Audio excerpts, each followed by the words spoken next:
That's what I meant. Okay. I checked it over. Run that thing for you? Testing. I don't see anybody now. 100 downstairs, 15 class. Once I get it going, once I ensure it's up and running, I can just leave it.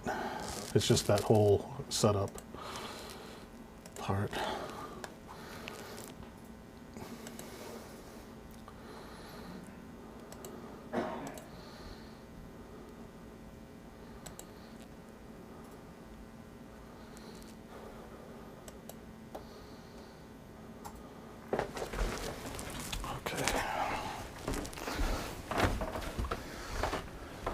Testing. You could probably hear me online. Thank you for your patience.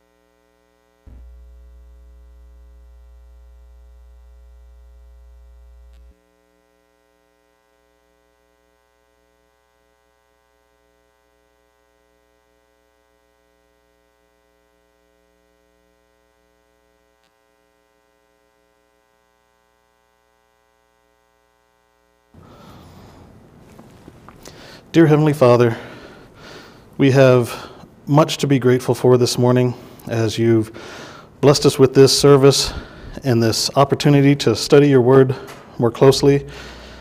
Thank you for not only providing us with your gospel, but preserving it over all this time, over all the centuries, that we can still have access to it today, this morning. We know and understand its importance is no less today than when you first brought it to this world. And we thank you, Lord, for sending your Son, the sacrifice that he made for us, the new covenant that you allowed us to have and live under and strive for. And we thank you for documenting his precious life and his story for us. May we learn and live our lives in a way that we should, set forth by his own living example that is instructed in these pages. We thank you for all the blessings which enrich our lives, and we thank you for all of the trials that we face, all the good times and bad times that we experience, as it tests our resolve and makes us stronger in the end. And it's in your Son's name that we pray. Amen.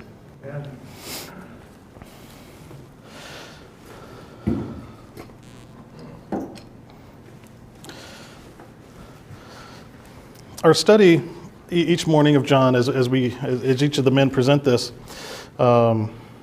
revolves around the purpose of John, and I'll just paraphrase John 20:31.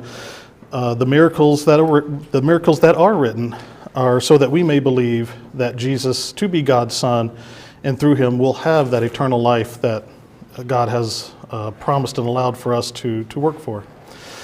And this morning we cover the miracle of Jesus raising Lazarus from the dead. Last week, the first half of chapter 11 was leading up to this event, and we'll start off today's study with that actual miracle.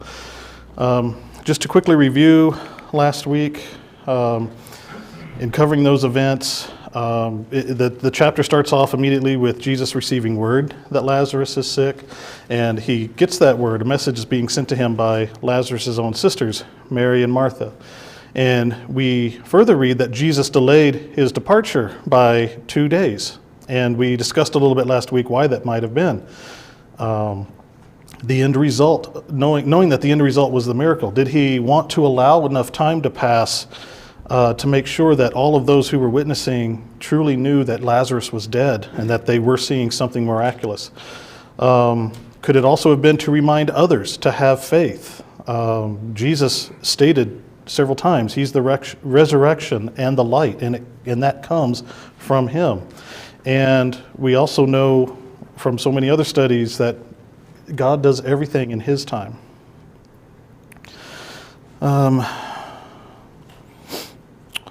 We read that returning to Judea might put Jesus at risk, since the Jews were seeking to stone him.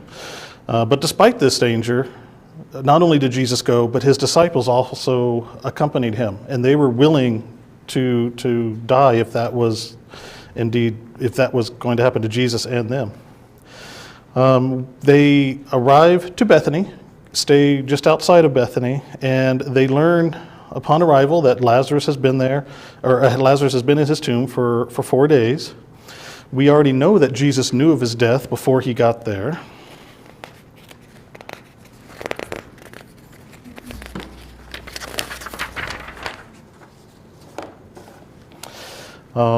And then we also see that once he does get there, Mary and Martha both visit him individually, and they both deliver the same message, knowing that, or stating that if you had only been there, you could have prevented this and saved Lazarus.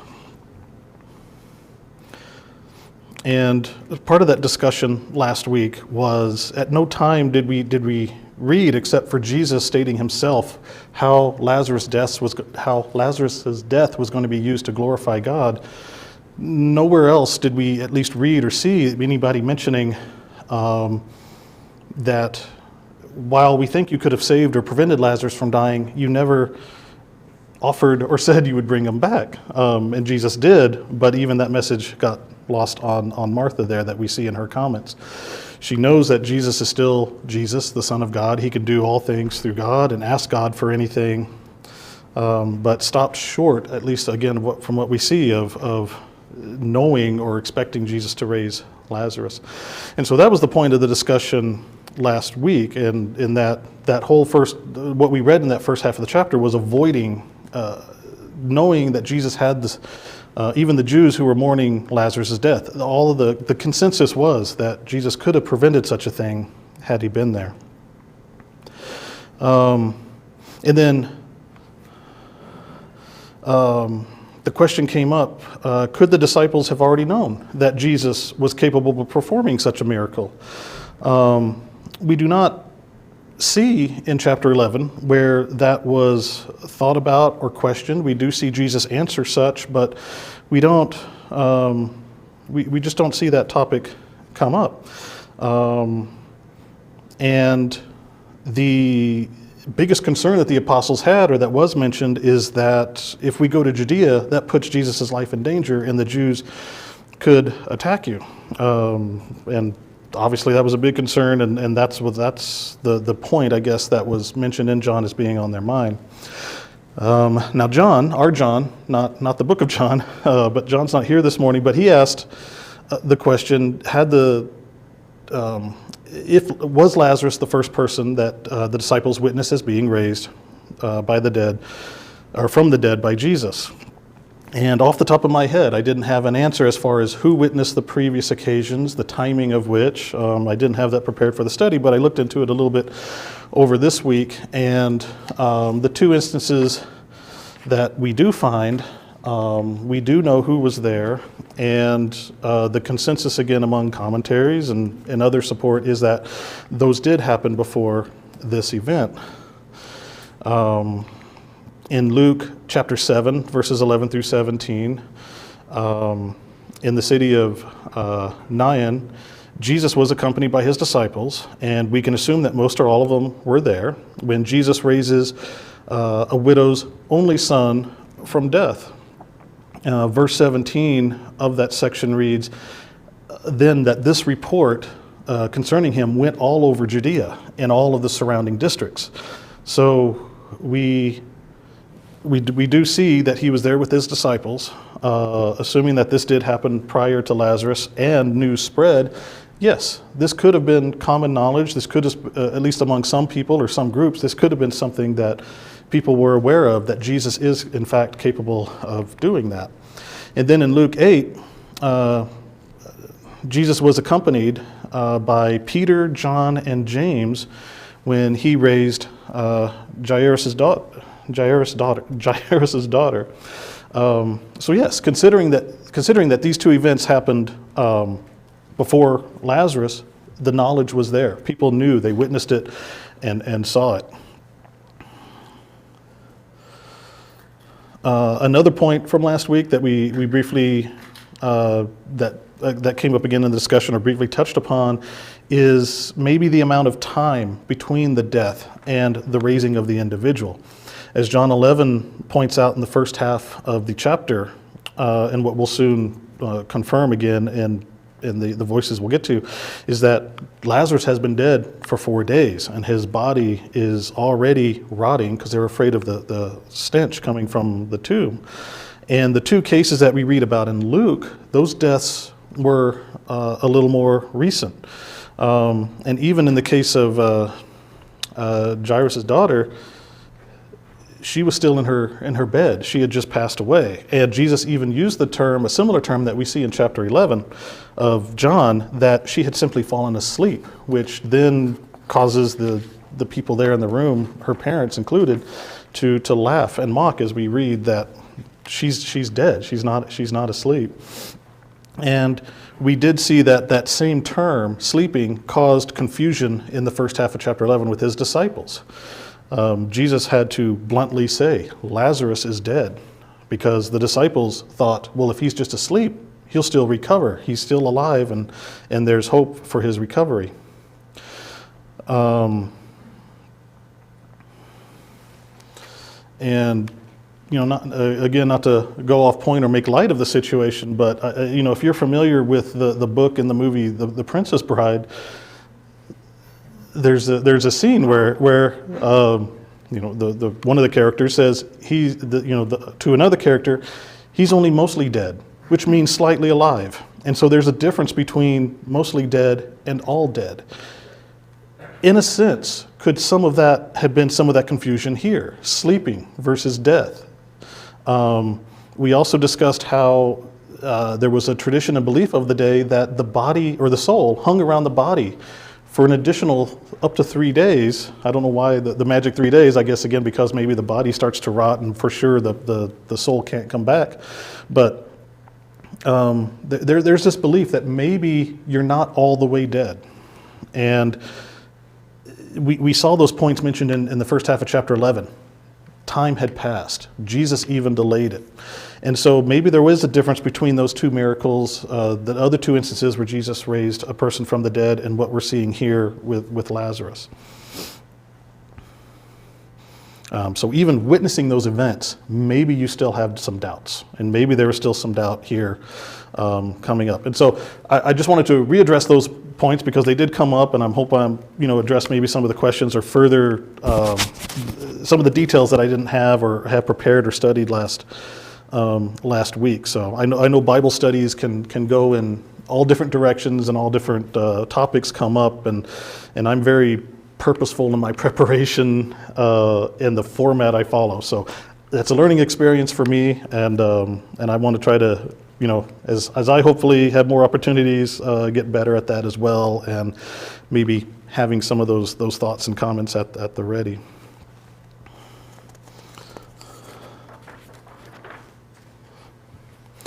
Any thoughts on the review or what we just discussed before we jump right into the second half of the chapter, or anything that may have been left over from last week? Okay.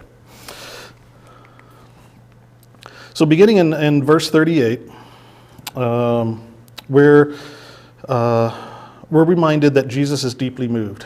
And noting from verse 33, that came about when he saw Mary and the Jewish mourners that had accompanied her when she came out to meet him, that they were all weeping. And we discussed weeping as being a great show of emotion, shrieking, wailing, showing the anguish and pain of losing somebody.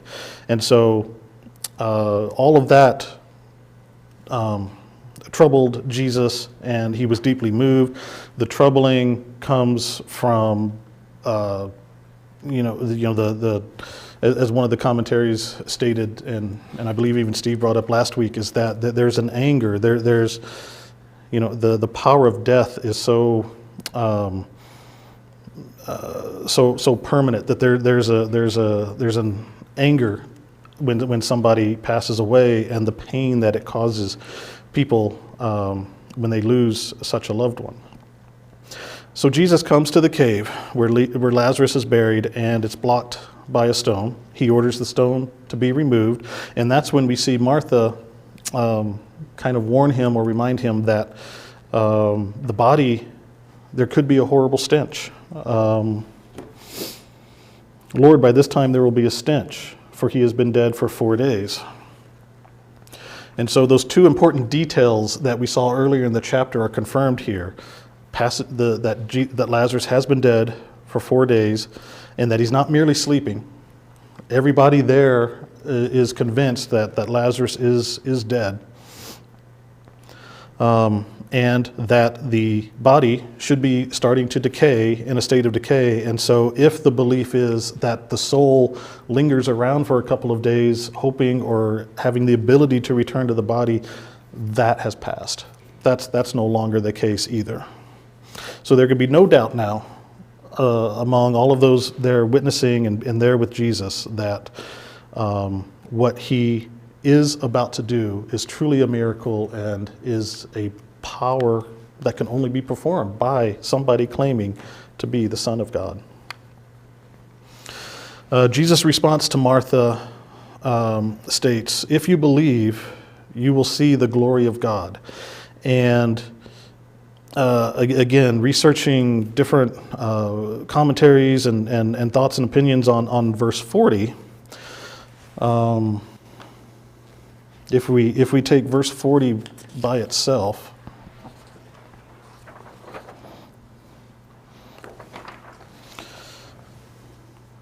and Jesus said to her, "Did I not say to you, if you believe, you will see the glory of God?" This could lead to a couple of different thoughts or understanding. Did Jesus send word back to Mary and Martha in the beginning of chapter 11? When he received the message, it would be a natural occurrence to send those messengers back, or to send the message back at that time. Don't worry. If you believe, if you believe, you will see the glory of God through this. Other thoughts were referring back to the section of chapter 11 and verses 21 and 27, where Martha and Jesus had their conversation, which was a little more in depth and detailed than the conversation that's what's recorded with Mary and Jesus. But was there more to that conversation? Did Jesus? He did say, "I am the resurrection. I am the life. Your brother shall rise again." He did tell her that. And so, did verse 40 refer to maybe one or two of those, both of those instances? But either way, we know and can trust that Jesus did tell Martha, the message got to her in some way, that if you believe, Jesus being told to her directly from Jesus, if you believe, you will see the glory of God through this miracle that he is about to perform.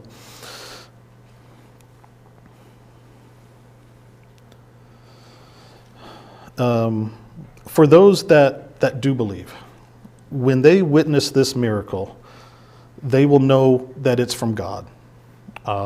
You already have that belief system built up when you know who Jesus is and that belief in him, that when you see something like this, you know that can only confirm who he is. But what about those that don't believe? Anybody in that crowd, especially among the Jews who are already hesitant and skeptical of Jesus, what are they going to see when they see this miracle? Mike? Well, again, it really kind of depends on your hearts, because if you're in that group that you were just concerned about maintaining your power, your authority, that kind of thing, and this was all a challenge to that, then you're not going to see it. I mean, you'll see the miracle as the leadership openly admitted that he was doing these wondrous signs. They couldn't deny what he was doing. Only thing they could do was attack him for he didn't do them the way they thought he should do them. But for those people that were just ignorant, or possibly doubting,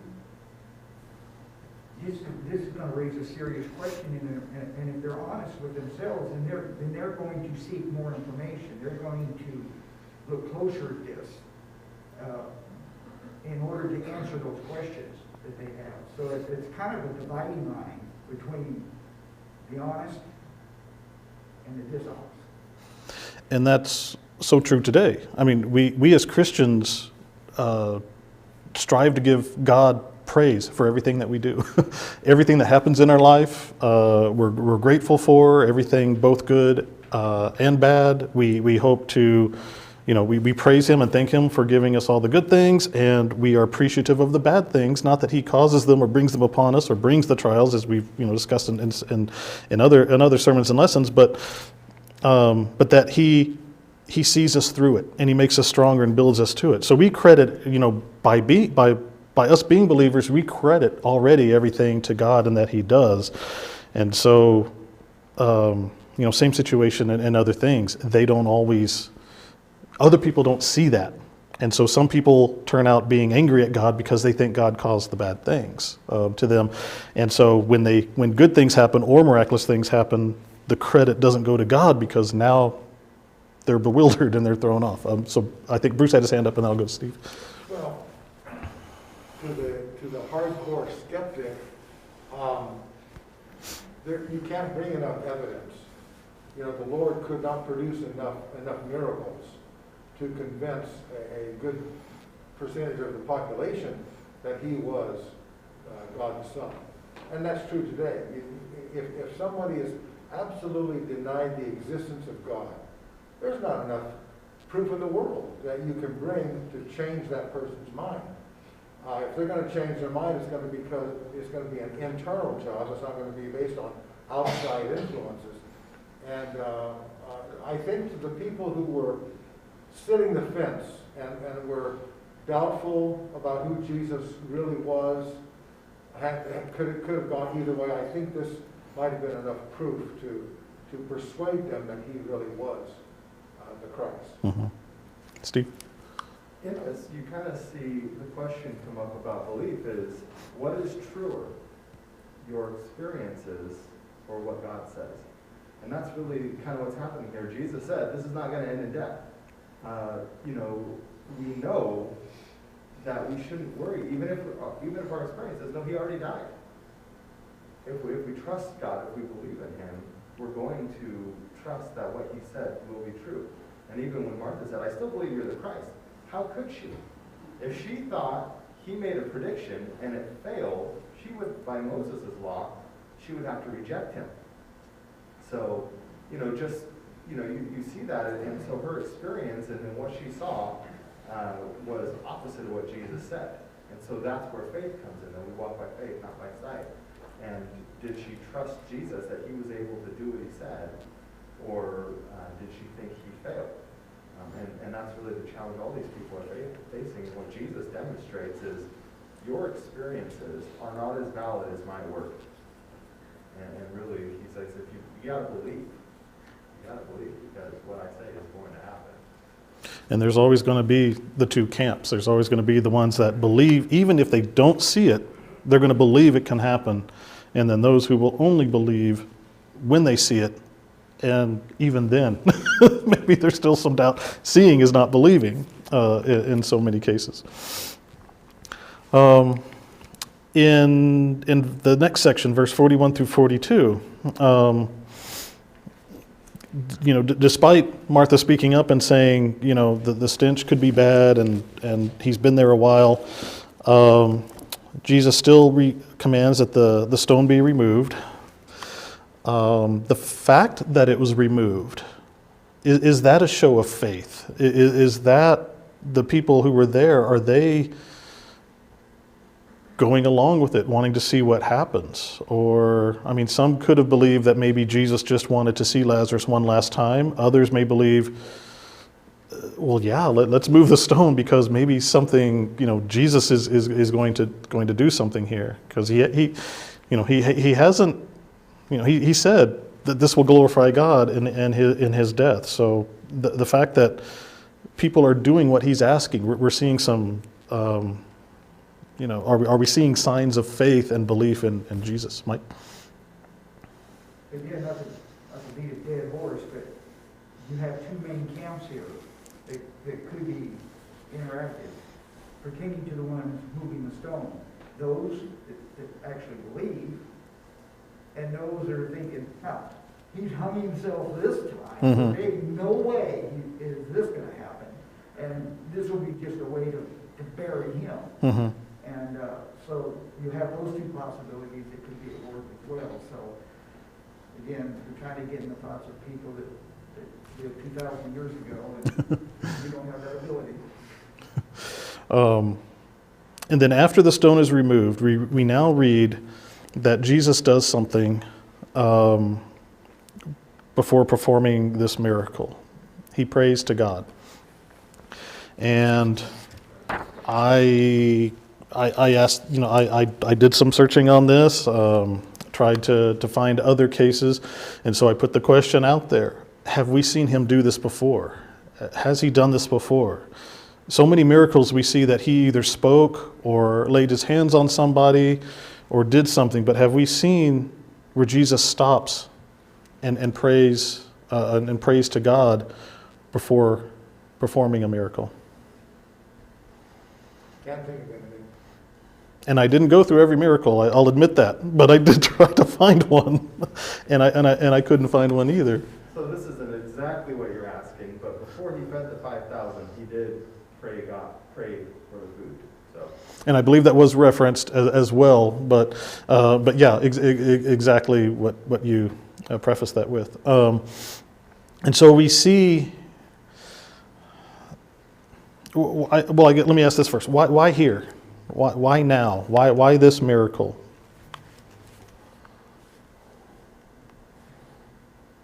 My opinion is that this particular miracle was a game changer. This was the circumstances all around this was kind of unique. Even though he had raised two people from the dead before, this particular situation was beyond doubt that this person would, no matter what else you believe, Lazarus was definitely completely dead. So, with that being put out there in such a way, and everything, and the fact that part of Christ's message is everything that he did was in accordance to what God told him to do. He never stepped outside of the bounds. He never made decisions based on his own wishes or thoughts. Everything was according to the plan that his Father had given him. And I guess he was just putting all arrows to that and the uniqueness of this whole situation. And as to a lot of people that was there at the time, this was a game changer. And, it's like the finale. Well, almost the finale. Mm-hmm. Because the finale is when he was raised from the dead. But that's how I see it. Bruce? In the middle of verse 42, he says, because of the people standing around, I said it. So those of his disciples, the disciples who obviously believed in him, and the apostles and so on, they didn't need to necessarily hear him make this statement. But the people who are not yet decided about who he is, they needed to hear him say that, apparently. I mean, he felt that was the case. And the whole issue is pointing to the fact that these folks just needed to believe in him as a Messiah. So he was doing everything that he could to make that happen. Well, and I think exactly, I think the same things, and I think it is significant that he had a large crowd around him. People were there witnessing. Not that it hasn't happened before, but this is another situation. And again, I think everything Jesus does is for our example. We see him giving praise to God, thanksgiving to God.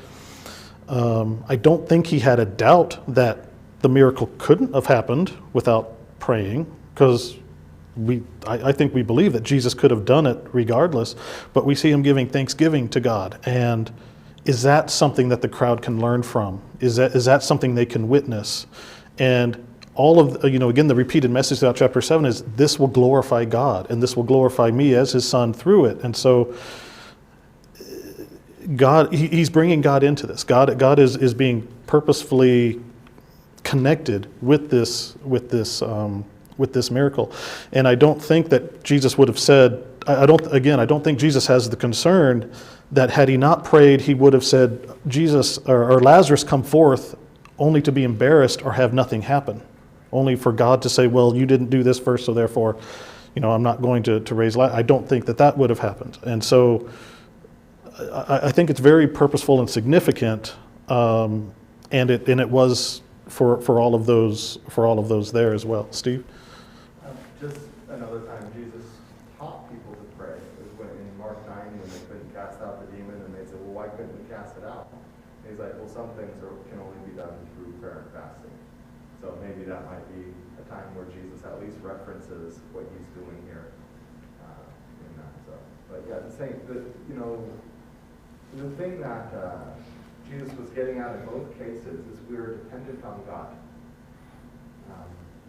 We need to depend on the Lord to hear us and to do what is right. So that, their approach towards what Jesus said and on this whole thing, him thanking God, I'm glad you heard me. They knew Jesus heard him, and they should have trusted him to do what was right. And even if they didn't understand his message, they should have trusted what Jesus said was from God, and God would be glorified in it, and it would be, and we should rejoice in that. And so here you see Jesus demonstrating is everything that God does is good and right. And we need to be grateful for that. And so he has the emotional response, but he also thanks God for doing what's good and right. And he does it so they can see what faith looks like. Because Jesus is dependent on God as well. Mm-hmm. And all of that, we do spend a lot of time talking about Jesus performing this miracle and Jesus doing this, but again, who does it glorify and where does all of that ultimately come from? Rick? And another part of that is, like Bruce brought up in verse 42, he says, I know that you always hear me, but because of the people, I say this. He's not asking God to hear him. He's saying that I know God will hear me. He's showing faith in the Father as well for the people that are around him, so that they can too believe that God will always hear their prayers and be there for them also, which is a great testament of Christ's loyalty to the Father. Mm-hmm. Steve? One other thing is there won't be very many more chapters where Jesus is going to say, anything you ask the Father in my name, he'll hear you. And if you ask according to my will, he'll give it to you.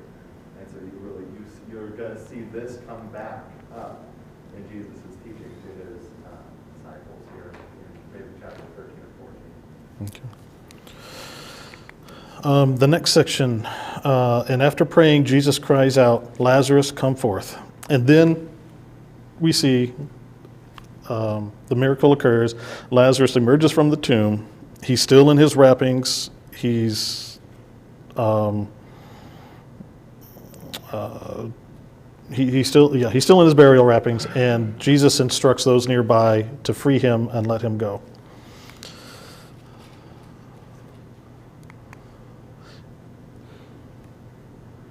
I feel that was kind of anticlimactic. I didn't have more comments on that. We built up so much to this moment, and then he comes up, and I didn't really have anything else to say about that except what happened, and Lazarus came forth. Go ahead, Steve. The thing is, we look at this, and it's impressive to see a dead man live. But what's more impressive is the state of our soul before Christ calls our name, like he called Lazarus' name, is just as dead, just as decayed, just as incapable of having life in itself. And yet when Jesus calls us, if we answer that call, if we hear him, then our life is just as impressive. And I always think, when someone's baptized, a greater miracle is worked there than anything we read about in any of the 7 signs of John. Because forgiveness of sin is so far outside of our grasp in any form of grasp. One thing I did note different, or the comments I did think of were, what did Lazarus look like? If his body was decaying, we're not told, but we can assume maybe that it was healed, that his body returned. Any decay that did took place was recovered, much like, the other miracles. We talked about that in chapter 5. The lame man being made to walk again. Your muscles atrophy. You have all those physical things that go along with the illness or what you're experiencing. Does that go away? Does that get cured? Luke 8, the wording. Let's see, when he raises Jairus' daughter, in verse 55 of Luke 8, and her spirit returned. So that took place here too. Lazarus' soul was gone. His spirit was gone. That's what happens when we die. That had to come back. That had to return in order for Lazarus to come forth and rise as well. So maybe just some little details around, again, making this so significant. In 45, we touched on it just a second ago about how you had two camps of people there, those that believe and would continue to believe, those that didn't believe and maybe now believe, and those that didn't believe and still won't believe. Or maybe they still had doubts. Because we do see that as verse 45 states, many therefore of the Jews who had come with Mary beheld what he had done, and they believed. Now, again, we don't know who or how many may have believed or had faith or doubted Jesus to begin with, but we do know afterwards many did believe. And so just when maybe we think there's a turning of the tide, that maybe those who aren't convinced of Jesus, now maybe they're seeing something miraculous here and admitting it, we go right into 46, and even if maybe they didn't believe, we may assume that these another group of Jews were still skeptical, and they took news of this to the Pharisees and then told them what had happened, not necessarily believing or not believing, but they just witnessed something that they can't explain that is truly miraculous, and now that word goes to those who have been doubting Jesus all of this time. So what was the motivation behind that? And so in 47 and 53, the chief priests and Pharisees hold a council. We see something else significant here.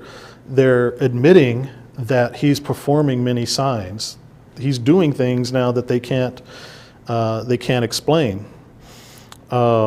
And so maybe if there is any turning of the tide, so to speak, they're maybe believing what is happening, but they, maybe the debate is now, well, we accept the miracles are true, but what's keeping us from realizing Jesus just might be the Messiah that we've been promised? And so we're seeing this familiar pattern that we've seen in the chapters so far in John, where we see a miraculous story, we hear the story of Jesus, he does something that nobody else can do, that only unless you believe, you can't explain it, and now we see the aftermath. We see somebody rejecting it. And not just rejecting it, but we see people becoming angry and angered by it. And in this case, in this section of verses, we read that there's a discussion taking place in this council that they're afraid of Jesus' power. They're afraid of his influence. He must be stopped, and they're fearful for losing their place, the temple, because that was a symbol of their belief, their being. That was their religious central. They're afraid of losing that. They're afraid of losing their people, their nation, all the people that follow them and regard them as their religious leaders. they're fearful now physically that if Rome starts paying attention to Jesus, and if Rome becomes fearful of Jesus and his power and his fear, who are they going to take out to make sure that doesn't happen? Mike, did you have a comment? I think this verse really opens up and lays bare the hearts of these people. I don't think that they're concerned that Rome is going to necessarily take the temple. I think it's exactly it's our place. They're more concerned about their personal well-being, that they totally ignore what God has told them in the Old Testament. They totally ignore all the miracles Jesus is doing. They're more concerned about losing the prestige and the honor and the glory and whatnot that they're getting from man than they are about all the evidence and all the arrows that are pointing to Jesus as being the Messiah. It's the old saying. It's all about them. They don't care about anybody else. They don't care about anything else. It's all about them. And I think that's exactly what is being said here. And even when it mentions it, what comes first or second? Their place or the nation? The nation comes second to their place, their well-being, their place of whatever you want to call it, honor, glory, money, power. It's all about them. And we're seeing, man, and once again, interceding and thinking they're more important than God and his word. And, we know what's right, and we're going to make sure you only know this about it and not the truth. Something else that I thought was significant in there was, during this discussion, if we let him go on like this, all men will believe in him. So even they have an admission that his power, his miracles are so great that it could bring all people into believing in him. And so the fact that they're discussing alternatives to that, they don't want that to happen. And along with that, what's the one question that they don't ask? What about God? Is God involved in this? Mm-hmm. They totally take God out of the equation. Is this God's plan? When God is the only answer to the equation. Mm-hmm. We definitely see what we might call human nature, or things that we've witnessed not only in our lifetime, but so many times before, where authority either is afraid of losing that authority, but also authority thinks they know best or knows what's right. Quickly to close out chapter 11, in this last moment, we do see one of the high priests, Caiaphas, stand up and pretty much bring everybody into a consensus that, as we read in that last verse of that section 53, now they decide, from that day on, they plan together to kill him. And the remaining part of the chapter simply states that we now see Jesus lie low, so to speak. He no longer walks publicly among the Jews. He takes the disciples and goes out to Ephraim, which is a city described as being in the country near the wilderness, and there he does stay with his disciples. And then the chapter closes out by stating that the Passover feast is coming up again. The Jews are gathering in Jerusalem. The discussion or the common theme that they're talking amongst each other is, will Jesus come? Will he show? And finally we read that an order has officially gone out that if they do see Jesus, that person should report it, and then for the whole purpose of that he might be seized.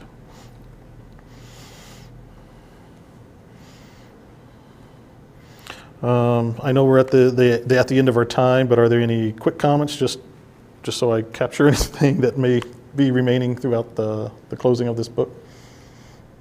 Okay, I really appreciate the comments and thoughts.